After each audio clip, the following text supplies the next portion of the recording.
باغ جنت کے ہیں بارے مدح خانے اہل بیت،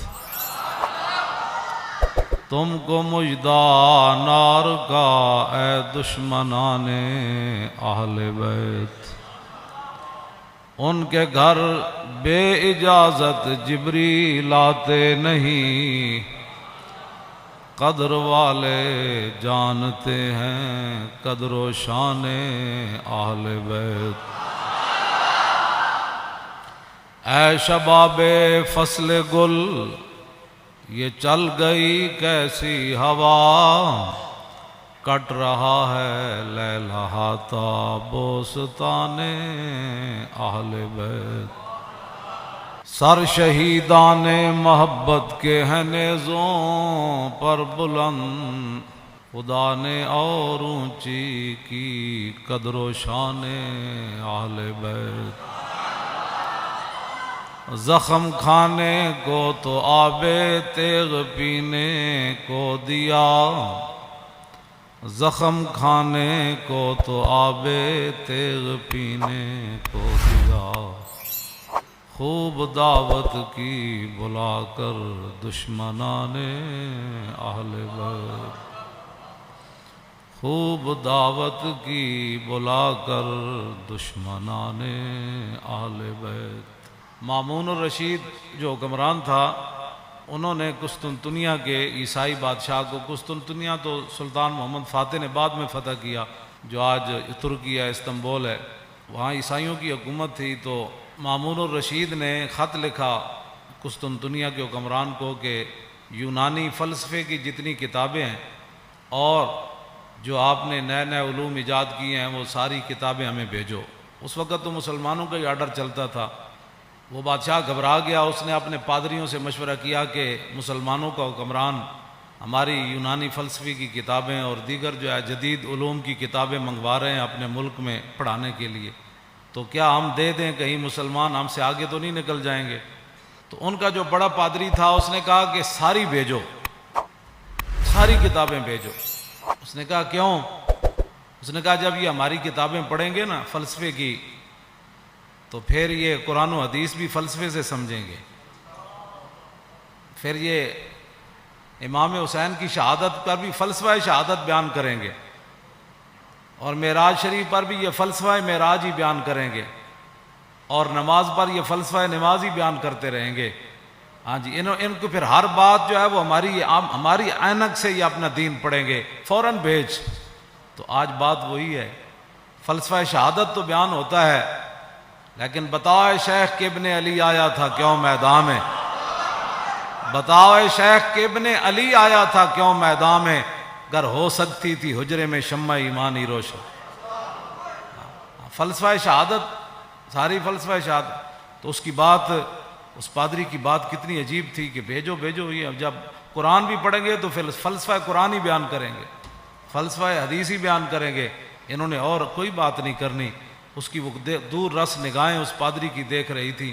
آج مسلمان نماز بھی پڑھتا ہے تو فلسفے کے تحت پڑھتا ہے، یہ نہیں کہ میرے رب کا کوئی آرڈر ہے، کہتا ہے ہو سکتا ہے جو کام رکا ہوا ہے وہ کام ہو جائے، ہو سکتا ہے ویزا لگ جائے، ہو سکتا ہے بیماری سے شفا مل جائے، ہاں، اور یہ فلسفے کے طور پر سارے کام کرتے ہیں۔ تو اس واسطے اگلا جو شعر ہے نا، اس سے پہلے میں نے یہ بات اس لیے بیان کی تھی، آپ ذرا سوچیں کہ ہوا کیا کربلا میں۔ اپنا سودا بیچ کر بازار سونا کر گئے، عن عقبۃ بن ابی العزیر ان الحسین خطب اصحابہ واصحاب الحر بالبیدۃ۔ عقبہ بن ابی العزیر یہ کہتے ہیں کہ مقام بیدہ پر حضرت امام علی مقام امام حسین نے خطبہ دیا، اپنے ساتھیوں کو بھی، اور حر جو یزیدی فوج کے سپاہ، بعد میں پھر امام علی مقام کے ساتھ بھی آ گئے، پھر حضرت حر بن گئے۔ آپ نے خطبہ دیا مقام بیدہ پر، فرمایا فحمد اللہ واسنا علیہ، اللہ کی تعریف بیان کی، پھر اس کی توصیف بیان کی۔ فقال ایھا الناس ان رسول اللہ صلی اللہ تعالی علیہ وسلم قال، فرمایا میں نے اپنے نانا جان کو فرماتے ہوئے سنا، مر رہا منکم سلطانا جائرا، کہ تم میں سے کوئی آدمی ظالم بادشاہ کا زمانہ پائے، یہاں تو ظالم کہنا بھی کہتے ہیں جی آپ نے ظالم کہہ دیا. مرّا منکم سلطانا جائرا، تم میں سے کوئی آدمی ایسے بادشاہ کا زمانہ پائے جائر، جو ظالم بادشاہ ہو، مستحلا لحرم اللہ، جو اللہ تعالیٰ کی حرام کردہ چیزوں کو حلال کر رہا ہو، ناقصا لعہد اللہ، وہ اللہ کے ساتھ عہد و پیمان کر کے پھر اس کو توڑ رہا ہو.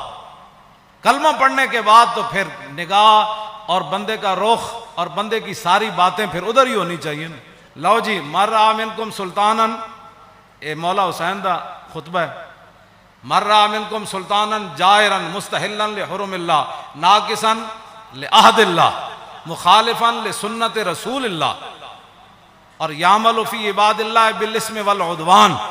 فرمایا رسول اللہ نے، میرے نانا جان نے فرمایا، جو ظالم بادشاہ کو دیکھے اللہ تعالیٰ کی حرام کردہ چیزوں کو حلال کرے اور اللہ کے ساتھ عہد و پیمان، کلمہ پڑھنے کے بعد بندے کی مرضی مک جاتی ہے، فرمایا اللہ کے ساتھ عہد و پیمان وہ توڑ دے، رسول اللہ کی سنت کی مخالفت کرے، یعمل فی عباد اللہ بالاسم والعدوان، اور قوم کے اندر برائیاں اور قوم کے اندر گناہ اس کا رواج دے، بجائے اس کے قوم کے اندر برائیاں اور گناہ کو ختم کرے. نہیں، یعمل فی عباد اللہ بالاسم والعدوان، وہاں سرکشی اور ظلم و ستم اور گناہ کو رواج دے.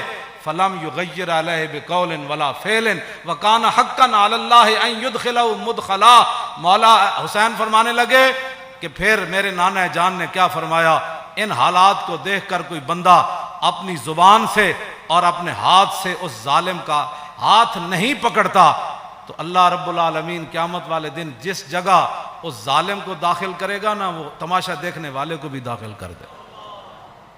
ہمیں بھی بہت سارے لوگ مخلصانہ مشورہ دیتے ہیں، آپ کو کیا پڑی ہے، اس معذوری کی حالت میں آپ جیلیں کاٹتے ہیں، یہ کرتے ہیں، وہ کرتے ہیں، جی یہی بات ہے، کیا پڑی ہے آپ کو. دیکھیں بڑے بڑے لوگ، بڑے بڑے متقی پرہیزگار اپنے آستانوں پر بیٹھے ہیں، اور بڑے بڑے شیوخ حدیثیں پڑھا رہے ہیں، اور بڑے بڑے مدارس چل رہے ہیں. آپ کو کیا مصیبت پڑی ہے؟ کیوں جی، جو چیز مولا حسین کو لے کر کربلا میں گئی نا، وہی چیز خادم حسین کو بھی پریشان کرتی ہے.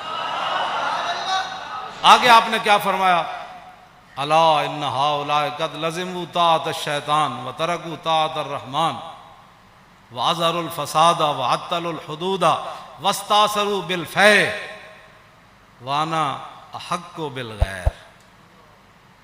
آپ نے فرمایا دیکھتے نہیں یزید نے کیا کام شروع کر دیا، قد لزموا طاعۃ الشیطان، یہ سارے کے سارے شیطان کے اطاعت گزار بن گئے، وترکوا طاعۃ الرحمن، اللہ کی اطاعت انہوں نے چھوڑ دی، واظہروا الفساد، ہر جگہ انہوں نے دنگا و فساد برپا کر دیا، وعطلوا الحدود، اور اللہ تعالیٰ کے احکام اور اس کی حدود کو معطل کر دیا، واستاثروا بالفیء، اور قومی خزانہ لوٹ کر کھا رہے ہیں. یہ امام حسین نے پھر آگے پہلے یہ بات فرمائی، پھر آپ نے فرمایا حسین مقابلے میں کیوں آیا، چشم گریاں، مزرعے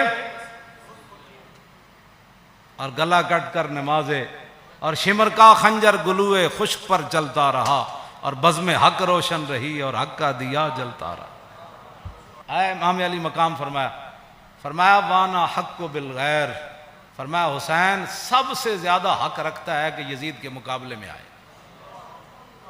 میں سب سے زیادہ حق رکھتا ہوں حسین کہ میں تو. اچھا، اب جو فوج سامنے کھڑی تھی، آپ نے یہ بات تو آپ نے پہلے فرمائی نا، پھر جو سامنے آئے ہوئے تھے نا مقابلے میں، جو کہتے تھے دل تے تواڈے نال لیکن تلوار تواڈے نال کوئی، آپ نے فرمایا قد اتتنی کتبکم وقدمت رسلکم ببیعتکم، فرمایا یہ تمہارے خطوط ہیں جو تم نے مجھے بھیجے ہیں، اور بہت سارے قاصد تم نے میرے پاس بھیجے ہیں. کس بات پر؟ انکم لا تسلمونی ولا تخذلونی، کہ میں جب تمہارے پاس آ جاؤں گا تو تم پھر میرے ساتھ مل کر لڑو گے، مجھے یزیدی فوج کے حوالے نہیں کرو گے. یہ تمہارے خطوط ہیں میرے پاس، انکم لا تسلمون ولا، اور تم میرے اوپر حملہ کے وقت خاموش نہیں بیٹھے رہو گے، یہ تم نے لکھا ہوا ہے اس میں. فَإِن تَمَمْتُمْ بِبَيْعَتِكُمْ تَرْشُدُوا، فرمایا اگر تم اپنی اس بیعت پر قائم رہتے ہو تو پھر ہدایت پا جاؤ گے، تُصِيبُوا رُشْدَكُمْ، ہاں جی، پھر تم ہدایت پا جاؤ گے، پھر تمہیں کوئی مسئلہ نہیں ہے. آگے پھر آپ نے لوگ پھر دیکھنے لگے یہ کون ہے، جان بوجھ کر بھی لوگ آنکھیں بند کر دیتے ہیں نا، کچھ ایک دوسرے سے پوچھنے لگے یہ کون ہے جو ہمارے سامنے خطبہ دے رہے ہیں یزیدی فوج میں سے.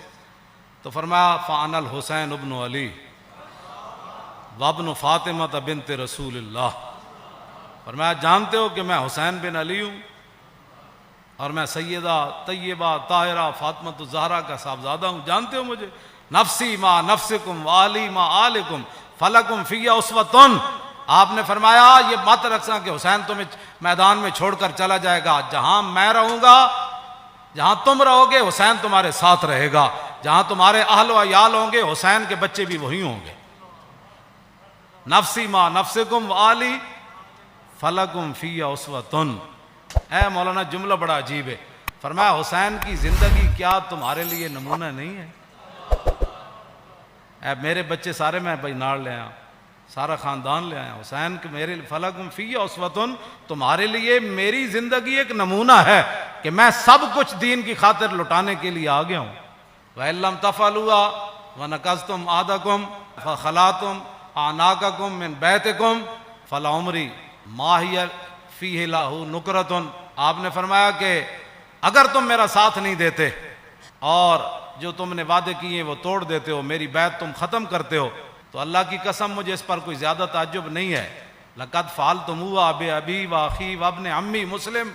فرمایا مجھ سے پہلے تم میرے ابا جی کے ساتھ بھی یہ غداری کر چکے ہو،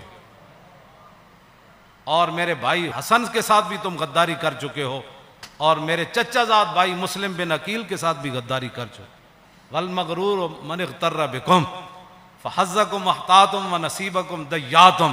فرمایا تم سے بڑا کائنات میں بد نصیب کوئی نہیں، جن کو اللہ نے اتنا بڑا حصہ دیا اسلام کی خدمت کرنے کے لیے کہ محمد الرسول اللہ کے نواسے خود آ گئے تمہارے پاس اور پورا خاندان لے کر آ گئے. فرمایا تم سے بڑا کائنات میں بد نصیب کوئی نہیں. جو حصہ تمہارے حصے میں آنا تھا، جو خدمت آنی تھی، تم نے اس کو ضائع کر دیا. آخر میں پھر آپ نے یہ جملے کہہ کر اپنا خطبہ ختم کر دیا. فمن نقص فانما ينقص على نفسه. فرمایا جس نے اپنا عہد و پیمان توڑا، قیامت والے دن اس کا وبال اسی پر آئے گا. حسین آج برات کا اعلان کر رہا ہے. آگے کیا آخری جملہ فرمایا؟ فَسَيُغْنِ اللَّهُ عَنْكُمْ. السلام علیکم ورحمۃ اللہ وبرکاتہ. بس یہ کہہ کر آپ نے خطبہ چھوڑ دیا. آپ نے فرمایا ان قریب حسین کو رب تم سے بے نیاز کر دے گا. اور پھر السلام علیکم ورحمۃ اللہ وبرکاتہ کہہ کر آپ نے خطبے کو چھوڑ دیا.